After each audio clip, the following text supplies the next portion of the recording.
Welcome everybody to another episode of Mailshake Sales Experts. Today I've got Sarah Hicks. We're going to talk about the first 90 days as an SDR and how to be successful. Sarah, welcome.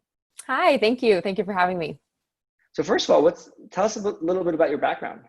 Yeah, so I have a bit of a roundabout background that took me into sales development.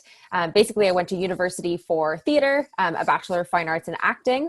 After that, I tried my hand at going the, full starving artist route. And I was working at a bar nights and kind of auditioning during the day. Eventually got exhausted of that life and decided I wanted to basically apply all the kind of people skills that I'd learned throughout that degree in performance to a kind of real job. Not that serving isn't a real job, a 9-to-5 job. And that's when I started looking at sales development and got my role at Predictable Revenue. Love it. Very, very, very critical skills to make a great sales rep. So first of all, how do you define success as an SDR? Yeah, I think it comes down to three things. Of course, the number one thing for an SDR, of course, your role is to book meetings for your company. So targets are going to be the number one thing, and that's going to be defined by your company, by your managers. The next thing I think that signifies success in your SDR role is once you know the role like the back of your hand. So you know all the rules of prospecting, you know everything about your company, you know everything about your product or service. And once you know those rules, you can break them. And that brings me to my kind of third point of success, which is when you can actually come up with new strategies. So you're no longer relying on the kind of tried and true methods of your company. Of course, those will always be your foundation, but you can actually branch out and start trying new things on your own. Love it. Love it. I love when an SDR gets to that part of their role, because then they're just helping fuel the growth far more than what we've got. All right. What are some key areas for a new SDR to focus on? First starting out, first 90 days? Yeah, absolutely. So first thing you need to do is learn about your industry and your customer. As an SDR, you are going to be reaching out to these people. You're going to need to be talking to them about the pains that they experience and how you can kind of solve those pains. So you need to know everything you can know about your industry and customer. Then you need to know your product or your service. You need to know that like the back of your hand. You need to get comfortable communicating on the phone, communicating over email, and that comes back to knowing that customer, knowing what kind of language they want to hear when having this type of conversation, and getting really, really good at having those conversations with them. You need to figure out how to organize your time in the most effective way, and create good habits around that. That'll be a combination between kind of what you're taught by your team, by your management, and actually working out what works for you personally. You need to develop yourself constantly. So kind of beyond the training or the coaching that you're given by your team, by your management, you need to go out and kind of try to learn as many things as possible, kind of on the periphery of what you're learning as well. And finally, you need to be experimental. You need to know that while you're going to be given all these tools and strategies that are going to help you do your job effectively, an SDR's role or an outbound role is always going to involve a bit of agility and a bit of kind of creativity to make it really successful. Love it. Love it. So those are some really important things. I want to dive into like the how to execute and kind of in these key areas. So let's start with, I'm going to do my best to go after the things you mentioned. Let's start with the learning the industry customer part of it. Absolutely. How do you execute? Absolutely. Yeah. So as I mentioned, learning from your managers is going to be the first place that you learn. So someone who's training you in, you're going to ask them as many questions as you possibly can. But once you've kind of gotten everything that they're giving to you, you want to learn from your peers. So you want to learn from the other people that are in the same role or similar roles at your company, that have been interacting with the customer, interacting with the industry. So those might be other SDRs. It might be account executives or closers or full cycle salespeople that are on your team as well. It might be learning from the person that is in the seat at your company of your prospect. So say your prospect is a VP product, talk to the VP product at your company. You want to learn from your customers on LinkedIn. So follow thought leaders in the space that your prospects are interested in, or follow your prospects on LinkedIn so that you're kind of always seeing the stuff about the industry and about your customers pop up on your timeline. And and just kind of from there, you want to become an expert in all things in that industry and all things that your kind of customers are going to worry about. And you can do that kind of by following all those things that I mentioned there. LinkedIn is always going to be a great resource for that. There's webinars, there's podcasts, there's things like this that you can learn from. So that's how I would say you kind of learn about the industry and customer. Love it. And Sarah, this is a perfect example. You are doing this by being a thought leader in the sales space. So perfect. Exactly. All right, let's go into learning the product and service. Absolutely. So you're going to learn mostly from the same people that I just mentioned. Of course, your manager who's training you in, they're going to be the number one resource for this. Your peers, the people working around you, those closers, those are the people that have been working with this product or service for a long time. They know how to talk about it. They know how the customer wants to hear about it. So they're the best resource. Then you want to look at your company's case studies, know them really, really well, so that when you're having a conversation with a prospect, if they mention, I'm in this space and I have this problem, you've got this sort of litany of examples that you can pull from and go, oh, you know what, Sujan, actually, we had a client who had exactly the same problem. Here's some details about it. I'll shoot you the case study after the call, but it shows that you're really an expert and it's a great resource for you. And the final kind of resource you can use for learning about your product or service is your execution team. Often in sales roles, we feel very siloed from the rest of the company. We're a bit of a kind of closed off team, and we sort of learn amongst ourselves, but you absolutely can take advantage of the execution side of your company. Those that do continue to have those customer relationships after it's moved on from the sales team. So if you've got account managers, whatever that looks like in your company, chat to those people and they'll be a really, really good resource because they're the ones actually doing the product or doing the service, delivering that final product. Love it. Love it. At our company, we actually have a lot of our sales folks talk to or communicate with the product managers.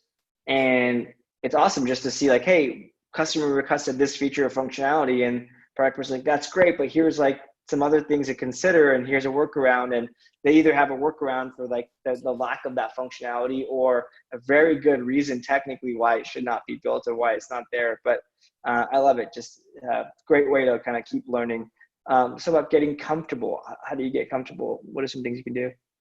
Yeah. So for this, you just need to get going as soon as possible.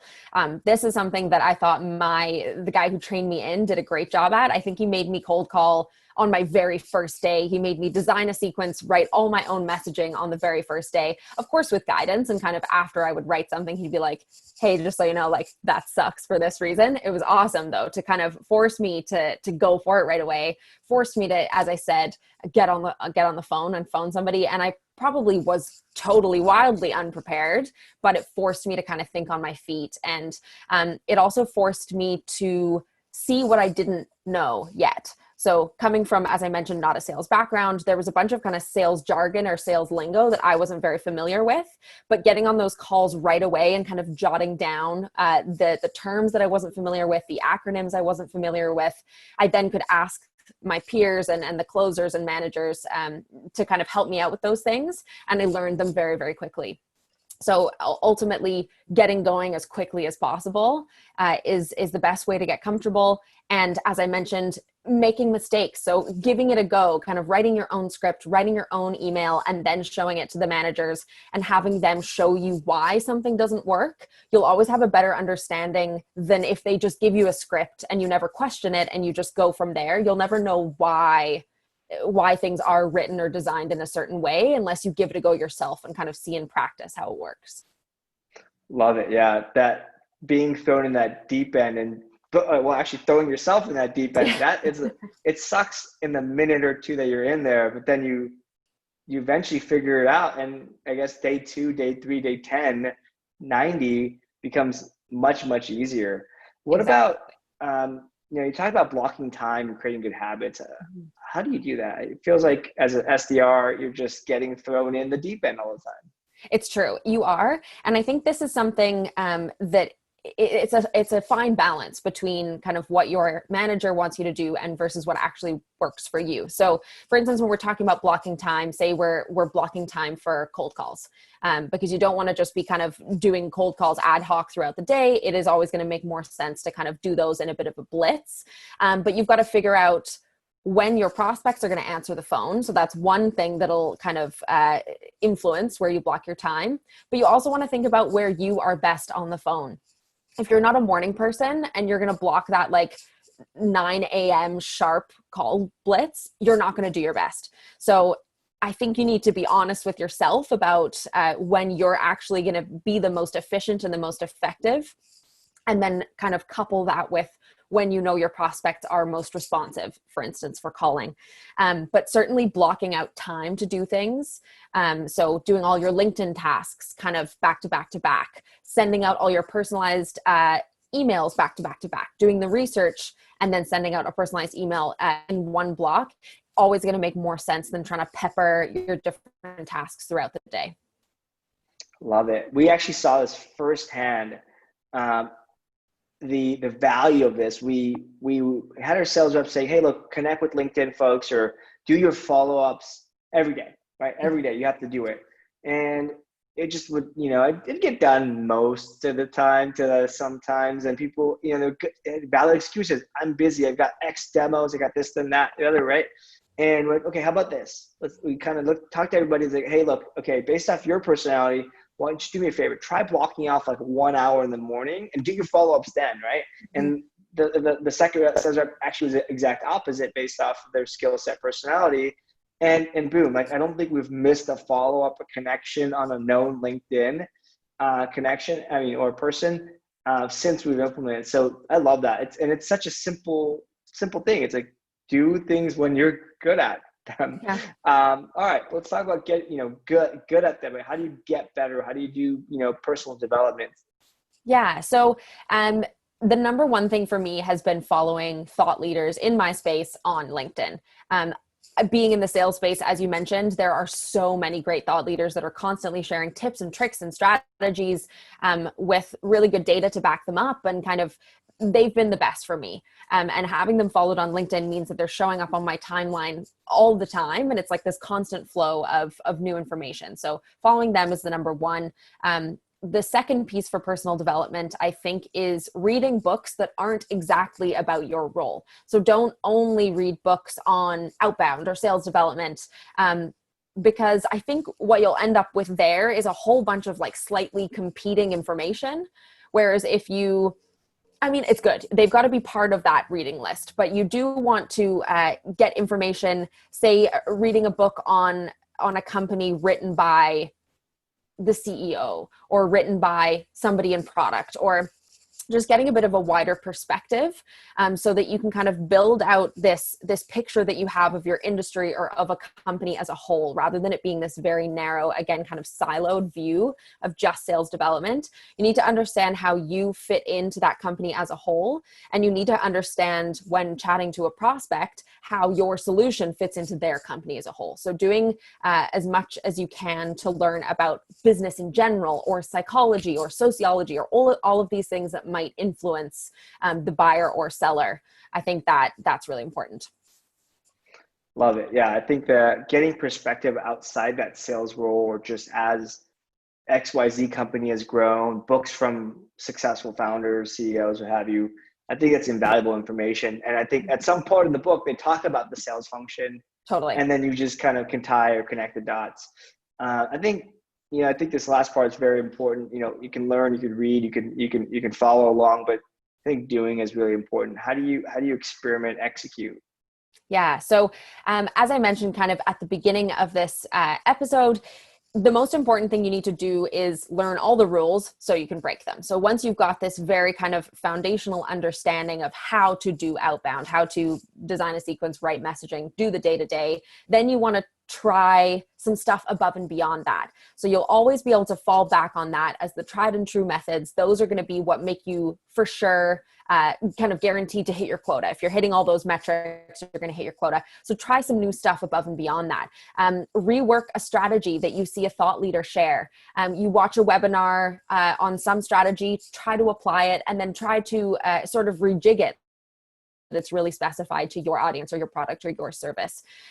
Or even just make something up totally out of the box. If there's something that nobody's tried yet and you haven't even seen it come up, but you have a hunch that, you know, I don't know, if I send a GIF in an Instagram DM, I think that might work for this particular prospect. Give it a go, because if it doesn't work, it doesn't work. That's fine. But if it does work and you've developed a new strategy, you're going to be so invaluable to your team. It's going to be really amazing for you and for the people around you if you do come up with something that works. So I think stick to those tried and true methods as your bread and butter, but then go and try something crazy or something out of the box on top of that to see if you can find something that works. Love it. Love it. I don't know how an SDR is going to sleep with all these things. Are you able to do this? I guess like kind of some off the cuff questions. Are you able to, the learning, the personal development, and the, you know, maybe around kind of the habits, is this stuff you're doing on the job or after? Where does the learning and stuff happen? Absolutely. Definitely in those first 90 days, a lot of it is going to come a little bit outside of work hours. As you get really comfortable with each of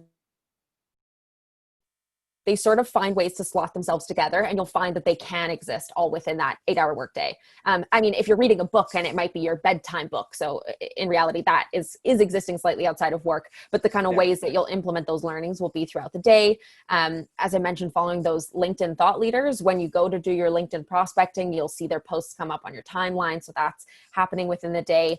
But I think in the first 90 days, because you're learning a new role, you're learning all of these new things, you've got to be kind of open to spending a little bit of time outside of those 8 hours developing and learning. But absolutely, if you do kind of put that work in over those first 90 days, after the 90 days, it kind of all falls into place, and you won't find yourself having to, you know, work crazy 60-hour weeks or spend your kind of personal time, your free time doing work. Definitely, if you put in the work up front, it'll all fall into place. Love it. Love it. And there's nothing wrong with putting in personal time. I mean, why not focus your energy on, you know, getting better at what you do to excel in your career. So Sarah, thank you so much. That has been very, very helpful, and kind of, you've laid it out there of how to really be successful. Where can people go to kind of learn more, kind of reach you? Yeah, absolutely. You can always send me a connection request on LinkedIn. Happy to answer any questions if you have them. I'm always available for a chat, Sarah Jane Hicks. You can also, we have a lot of resources on exactly this at Predictable Revenue. We are the outbound success company. So if you check out our website, our blog, our podcast, there's a lot of stuff on particular outbound strategies and what makes SDR successful, that kind of thing. Love it. And yeah, I think Predictable Revenue as a company does so much research, so much kind of digging into kind of making SDRs, making outbound sales success. So definitely check those resources out, and we'll link some content in the show notes as well. Thanks, awesome. Sarah. Thank you so much.